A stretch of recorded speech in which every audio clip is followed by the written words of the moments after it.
So well hello there. तो अगर आपको बचपन से ही अपने लाइफ में स्टॉक मार्केट में थोड़ा सा भी इंटरेस्ट होगा, आपने उसके बारे में रिसर्च की होगी, तो आपने पक्का 100% अपने लाइफ में कभी न कभी सेंसेक्स और निफ्टी ये दोनों वर्ड तो ज़रूर सुने होंगे। तो होता ही है कि हम में से मैक्सिमम लोगों ने अपने लाइफ में सेंसेक्स और निफ्टी वर्ड सुने होते हैं, लेकिन जब हमसे कोई पूछता है कि आखिरकार इन दोनों वर्ड का मतलब क्या है, आखिरकार ये सेंसेक्स और निफ्टी होते क्या हैं, तो हम में से मैक्सिमम लोगों को इसका आंसर नहीं पता होता।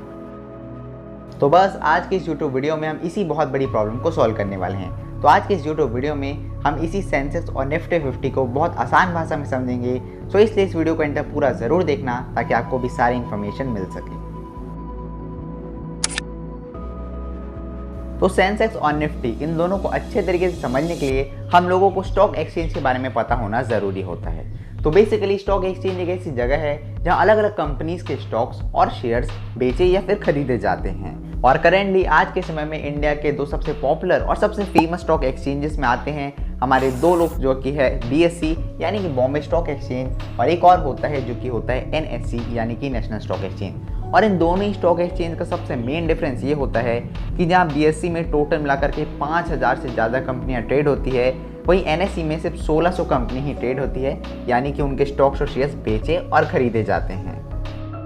तो चलो अब फाइनली ये जानते हैं कि आखिरकार ये सेंसेक्स और ये निफ्टी 50 आखिरकार ये दोनों क्या होते हैं। तो एक्चुअल रियलिटी तो ये है कि असलियत में ये सेंसेक्स और निफ्टी ये दोनों और कुछ नहीं, बस एक इंडेक्स फंड ही है। तो अब आप में से कुछ लोग बोलोगे कि आखिरकार ये इंडेक्स फंड क्या होता है, ये इंडेक्सेस ये होते क्या हैं। तो स्टॉक मार्केट की लैंग्वेज में, स्टॉक मार्केट की भाषा में इंडेक्स फंड बोल सकते हैं हम मार्केट, पूरे मार्केट का एक इंडिकेटर होता है। जिस तरह जब आपकी तबीयत ख़राब होती है, जब आपकी तबीयत ठीक नहीं होती, तो एक थर्मामीटर आपको ये बताता है और आपके टेम्परेचर को इंडिकेट करता है, जिससे आपको ये पता चलता है कि आपको असलियत में फीवर है या फिर नहीं है। सेम उसी तरह इंडेक्स फंड्स पूरे के पूरे ओवरऑल मार्केट का इंडिकेटर होता है, जो हमें ये बताता है कि आखिरकार ओवरऑल इंडिया का या फिर किसी भी कंट्री का मार्केट कैसे परफॉर्म कर रहा है, जिससे कि आप ये डिसाइड कर सको कि आपको फाइनली स्टॉक मार्केट में इन्वेस्ट करना है या फिर नहीं करना है।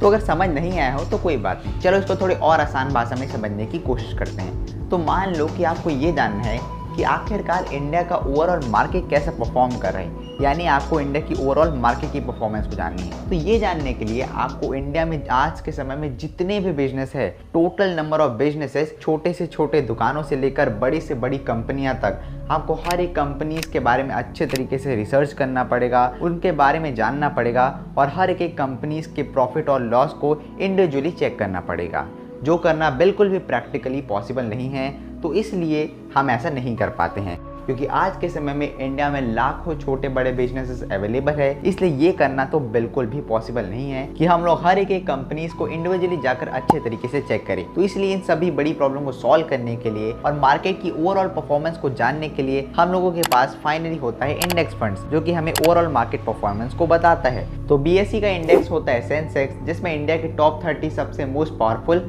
और सबसे ज़्यादा फंडामेंटली स्ट्रॉन्ग कंपनीज को रखा जाता है, जिसकी इंडिया में सबसे ज़्यादा मार्केट कैपिटलाइजेशन रहती है, उन सब कंपनीज को इसमें शामिल किया जाता है। वहीं दूसरी तरफ NSE के इंडेक्स है निफ्टी 50, जिसमें इंडिया के टॉप 50 सबसे मोस्ट पावरफुल, सबसे फंडामेंटली स्ट्रॉन्ग और मार्केट कैपिटलाइजेशन में सबसे अच्छी कंपनीज को शामिल किया जाता है, और इस लिस्ट को हर 6 महीने बाद बदला जाता है। तो अब आप में से कुछ लोगों के अंदर दिमाग में एक ख्याल आएगा कि यार निफ्टी 50 में तो सिर्फ 50 कंपनीज है, तो ये 50 कंपनी आखिरकार पूरे के पूरे इंडिया के मार्केट का इंडिकेटर कैसे हो सकता है, पूरे इंडिया के मार्केट का परफॉर्मेंस कैसे बता सकता है, क्योंकि इंडिया में तो लाखों कंपनी है।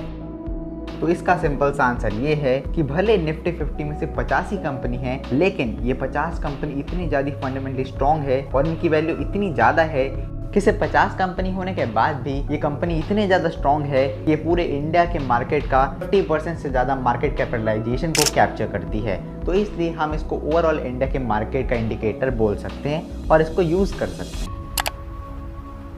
तो ऐसे देखा जाए तो शॉर्ट टर्म में हमें लोगों के मूड के चेंज होने के कारण इन दोनों सेंसेक्स और निफ्टी ये दोनों ही इंडेक्स में बहुत ज़्यादा फ्लक्चुएशन स्टार्टिंग में हमें देखने को मिलते हैं, लेकिन लॉन्ग टर्म में हमें हमेशा एक्चुअल ग्रोथ देखने को ही मिलती है। क्योंकि चाहे कुछ भी हो जाए, जब हम लॉन्ग टर्म की बात करते हैं तो लॉन्ग टर्म में लोगों की इनकम बढ़ती है, और जब लोगों की इनकम बढ़ती है तो लोग अपनी स्टैंडर्ड ऑफ लिविंग को भी बढ़ाते हैं, और जब स्टैंडर्ड ऑफ लिविंग बढ़ती है तो देश का व्यापार बढ़ता है, और जब देश का व्यापार बढ़ता है तो अल्टीमेटली इंडिया की GDP बढ़ती है, और इससे ओवरऑल इंडिया और भी ज़्यादा बेटर और भी ज़्यादा अच्छा परफॉर्म करता है, जिससे सब इंडेक्स भी अच्छा परफॉर्म करते हैं।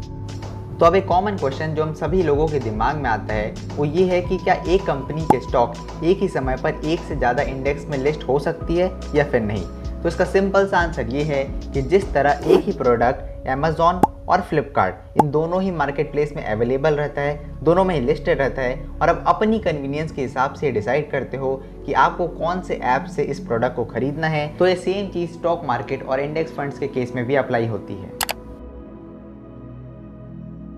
तो अब कभी अगर आप अपने लाइफ में ये सुनते हो कि आज निफ्टी 50 इतने पॉइंट्स ऊपर गया है, तो इसका सिंपल सा मतलब ये है कि आज के समय में निफ्टी 50 के मेजॉरिटी कंपनी अच्छा परफॉर्म कर रही है और लगातार कंसिस्टेंटली लोगों के लिए और अपनी कंपनी के लिए अच्छा प्रॉफिट बना रही है, जिसके कारण लोग उनकी कंपनीज के शेयर्स को लगातार खरीद रहे हैं। वहीं दूसरी तरफ अगर निफ्टी 50 नीचे जाता है तो इसका सिंपल सा मतलब ये है कि निफ्टी 50 के मेजॉरिटी कंपनी आज के समय में अच्छा परफॉर्म नहीं कर रही है और लोग लगातार उनके शेयर्स को बेचते जा रहे हैं। सो आई होप कि अब आपके अंदर सेंसेक्स और निफ्टी 50 से रिलेटेड सारे डाउट्स क्लियर हो गए होंगे और अच्छे तरीके से आपको उनके आंसर मिल गए होंगे। तो अगर आपको सही में लगता है कि आपको इस वीडियो से हेल्प मिली है तो आप अपने थॉट्स को कमेंट में ज़रूर शेयर कीजिए।